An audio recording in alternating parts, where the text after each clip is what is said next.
Hello साथियों, स्वागत है आप सभी का आपके अपने यूट्यूब चैनल पर। तो कैसे हो आप लोग? आई होप आप सब अच्छे होंगे। दोस्तों, आज की इस क्लास में हम करेंगे जीएस का एक प्रैक्टिस सेट जिसमें प्रीवियस ईयर क्वेश्चन होंगे और ये क्वेश्चन एसएससी एग्ज़ाम के हैं। अगर आप सभी पढ़ाई के साथ या फिर कोई कोर्स कर रहे हैं उसके साथ कॉम्पिटिटिव एग्ज़ाम की तैयारी कर रहे हैं, चाहे वो एसएससी का कोई भी एग्ज़ाम हो या फिर कोई वनडे एग्ज़ाम हो, ये क्लास आपको हर एक एग्ज़ाम के लिए हेल्प करेगी, क्योंकि इसमें जो जीएस के क्वेश्चन लिए गए हैं वो काफ़ी ज़्यादा अपडेटेड हैं। और सबसे अच्छी बात यह है कि ये chapter wise, topic wise question यहाँ पर रखे गए हैं, प्रीवियस ईयर के हैं, तो किसी ना किसी एग्ज़ाम में पूछे भी गए हैं। तो आप सभी इस वीडियो को देख सकते हैं, चाहे आप किसी भी एग्ज़ाम की तैयारी कर रहे हों। अगर आपके एग्ज़ाम में जीएस पूछी जा रही है तो ये क्लास आपको हेल्प करेगी। और यहाँ पर देखेंगे आज का जो हमारा टॉपिक है मध्यकालीन भारत का इतिहास, यानी कि मिडाइवल हिस्ट्री।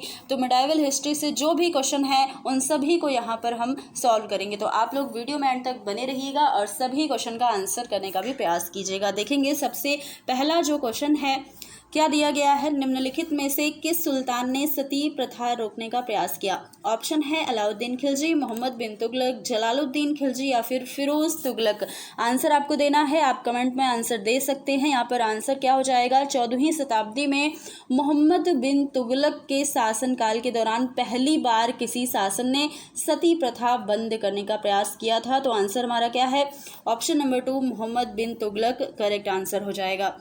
अगला प्रश्न ये देख लीजिएगा, ये जो क्वेश्चन है ये पीवाईक्यू है, मैंने पहले ही बता दिया। तो एसएससी सीएपीएफ में पूछा गया क्वेश्चन है, दिल्ली पुलिस एसआई में ये क्वेश्चन पूछा जा चुका है।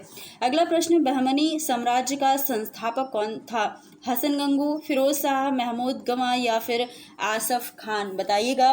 बहमनी साम्राज्य, इसका नाम बहमनी साम्राज्य ही क्यों पड़ा और इसके संस्थापक कौन है? तो इसके संस्थापक जो हैं वो हसन गंगू बहमनी। इसकी स्थापना इन्होंने की थी 1347 ईस्वी में, ये भी आपको याद रखना है। और ये जो हसन गंगू बहमनी थे, ये अपने राज्याभिषेक के बाद अलाउद्दीन हसन बहमन शाह की पदवी इन्होंने धारण की, इसीलिए इस राज्य को बहमनी साम्राज्य कहा जाता है। तो आंसर हमारा ऑप्शन नंबर ए जो है 1 हसन गंगू हो जाएगा। अगला प्रश्न, इल्तुतमिश के शासनकाल में सल्तनत की राजधानी निम्नलिखित में से कौन सी थी? आपको बताना है आगरा, लाहौर, बदायूं या फिर दिल्ली। तो यहाँ पर हमारा जो आंसर है वो हो जाएगा ऑप्शन नंबर 4। इल्तुतमिश के शासनकाल में सल्तनत की राजधानी दिल्ली हुआ करती थी। तो ऑप्शन नंबर 4 बिल्कुल सही होगा। अगला प्रश्न देखिएगा, निम्नलिखित में से कौन सा विजयनगर कला का सबसे अच्छा उदाहरण है? अजंता, हम्पी, पुरी या फिर सांची? तो यहाँ पर हमारा आंसर क्या होगा? ऑप्शन नंबर 2 हो जाएगा। विजयनगर कला का सबसे अच्छा उदाहरण हम्पी है, ऑप्शन नंबर 2। अगला प्रश्न, निम्नलिखित में से कौन सा सूफी संप्रदाय सर्वाधिक रूढ़िवादी था? चिश्ती, कादिरी, सरवरी कादिरी, नक्शबंदी? बताइएगा इसका आंसर क्या होगा? तो नक्शबंदी पद्धति की उत्पत्ति जो है वो सिलसिला ख्वाजागंज से हुई है, जो कि मूलतः तुर्किस्तान में है। ये आपको ध्यान रखना है। अकबर के प्रमुख नेता ख्वाजा बाकी बिल्ला ने काबुल से दिल्ली आने पर नक्शबंदी सिलसिला पद्धति को अकबर के शासनकाल के अंतिम समय में अधिक प्रसिद्धि मिली थी। तो ऑप्शन नंबर 4 बिल्कुल सही हो जाएगा, नक्शबंदी, ये आंसर हमारा करेक्ट होगा।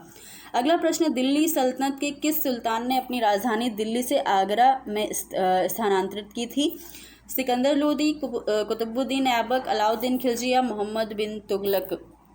किसने यहाँ पर राजधानी जो है दिल्ली से आगरा स्थानांतरित करी, आपको ये बताना है। तो सिकंदर लोदी जो है वो हमारा आंसर बिल्कुल सही हो जाएगा। ये किसके पुत्र थे सिकंदर लोदी? तो बहलोल लोदी के पुत्र थे। ऑप्शन नंबर ए बिल्कुल करेक्ट आंसर है। अगला प्रश्न देखिए, तैमूर लंग ने किस वर्ष में भारत पर आक्रमण किया? 1210 ईस्वी, 1398 ईस्वी, 1492 ईस्वी या 1526 ईस्वी में?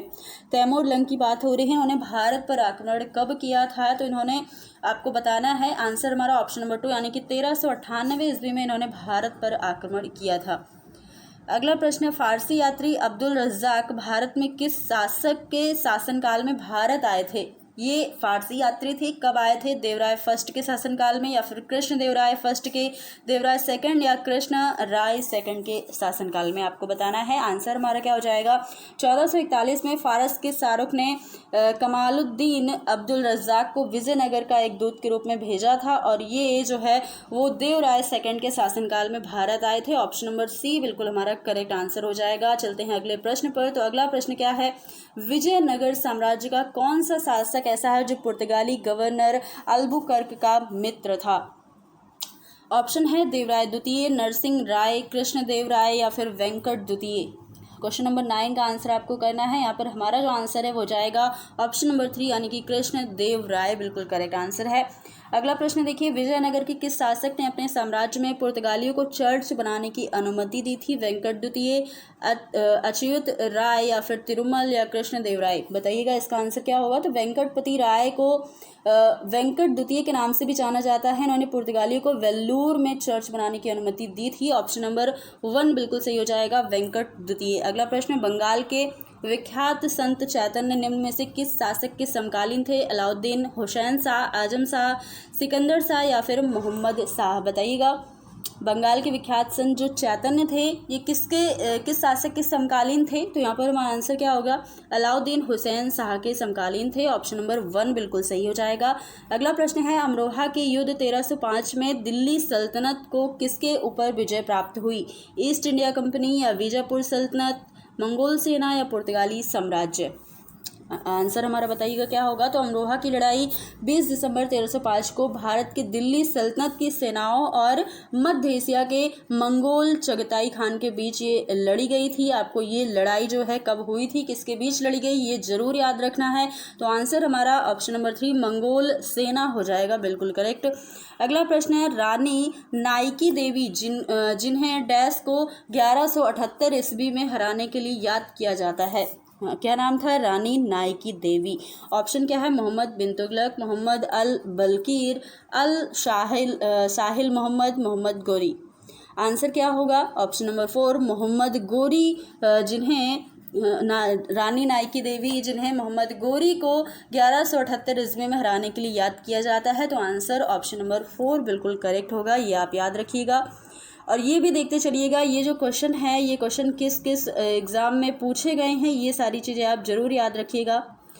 अगला प्रश्न हमारा कहाँ चला गया, तो यहाँ पर डैश वंश जिसने उत्तरी भारत पर 1206 से 1290 तक शासन किया, कुतुबुद्दीन ऐबक द्वारा स्थापित किया गया था। लोदी वंश, तुगलक वंश, खिलजी वंश या फिर गुलाम वंश?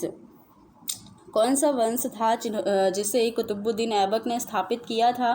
तो आंसर क्या होगा, आंसर हो जाएगा 4 गुलाम वंश की यहाँ पर बात हो रही है। गुलाम वंश जिसे मामलुक वंश भी कहा जाता है। अगला प्रश्न है, 1026 ईस्वी में प्रसिद्ध सोमनाथ मंदिर पर हमला और लूटपाट किसने की थी? मोहम्मद गौरी, महमूद गजनी, नादिर शाह या फिर चंगेज खां? तो आई होप आप सब इसका आंसर तो कर ही पाएंगे, इतना आसान सा प्रश्न है जो कि ऑप्शन नंबर 2 बिल्कुल करेक्ट है। महमूद गजनी ने सोमनाथ मंदिर पर हमला किया था और लूटपाट भी की थी। अगला प्रश्न अगर देखिए तो अगला प्रश्न हो जाएगा, पहला मुस्लिम शासक कौन था जिसका साम्राज्य भारत के सुदूर दक्षिण सहित लगभग संपूर्ण भारत में फैला था? आंसर आपको करना है, ऑप्शन देख लीजिएगा, अलाउद्दीन खिलजी, जलालुद्दीन खिलजी, गियासुद्दीन बलबन या फिरोज शाह तुगलक? तो यहाँ हमारा जो करेक्ट आंसर है वो अलाउद्दीन खिलजी यानी कि ऑप्शन नंबर ए बिल्कुल सही हो जाएगा। अगला प्रश्न, निम्नलिखित में से मोहम्मद गौरी का गुलाम कौन था? वह अपने स्वामी की मृत्यु के बाद शासक बना और उसने गुलाम वंश की स्थापना की। गियासुद्दीन बलबन, इल्तुतमिश, नासिरुद्दीन महमूद या फिर कुतुबुद्दीन ऐबक? आंसर क्या होगा, कुतुबुद्दीन ऐबक यानी कि ऑप्शन नंबर 4 बिल्कुल सही है। मोहम्मद गौरी का गुलाम कुतुबुद्दीन ऐबक कहा जाता है।